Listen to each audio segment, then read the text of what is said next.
വീട്ടിലേക്ക് വിളിച്ചപ്പോൾ പിന്നെ ഈ കുട്ടിക്ക് കൊടുത്ത് ടെലിഫോൺ. അപ്പം ഞാൻ പറഞ്ഞു ഇപ്പാക്ക് മോളെ ഇങ്ങനെ സംഭവിച്ചിരിക്കണം. ഉമ്മാനോട് ഞാൻ പറഞ്ഞിന്ന് അതുകൊണ്ട് ഉപ്പാനാണ്ട് കൊണ്ടുവരാൻ പറ്റൂല, ഇവിടെ തന്നെ മറവ് ചെയ്യാണ്, അതിനാണ് ഉമ്മ പറഞ്ഞിട്ടുള്ളത്. അപ്പം മോൾക്ക് കുഴപ്പമില്ലല്ലോ സമ്മതമല്ലേ എന്ന് ചോദിച്ചു. 6 എന്തുകൊണ്ടാണ് ആ കുട്ടി പഠിക്കണത്. അപ്പം ആ കുട്ടി എന്നോട് പറഞ്ഞ് ഇക്ക പിന്നെ എൻ്റെ അപ്പാൻ്റെ അടുത്ത് ക്യാഷ് ഇല്ലായിട്ടല്ലേ, അതുകൊണ്ട് ഞാൻ പിന്നെ എൻ്റെ സ്കൂളിൽ ടീച്ചറോട് പറഞ്ഞിട്ട് ഒരു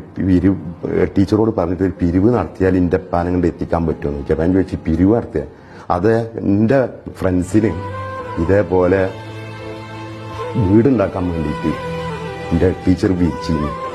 അപ്പം അതേമാതിരി ഞാൻ ടീച്ചറോട് പറഞ്ഞിട്ട് പിരിച്ച് കഴിച്ചു തരുന്നത്.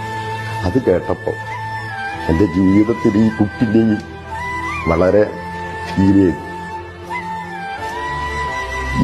ഞാൻ ഈ സംസാരിക്കുന്ന സമയത്ത് എനിക്ക് പിടിച്ചു നിൽക്കാൻ പറ്റില്ല. അപ്പം ഈ കൂടെയുള്ള ആളുകൾ എന്നോട് പറഞ്ഞു ഞങ്ങൾ തരാം സഹായം, ആ ബോഡി എങ്ങനെയും നാട്ടിൽ കെട്ടില്ല.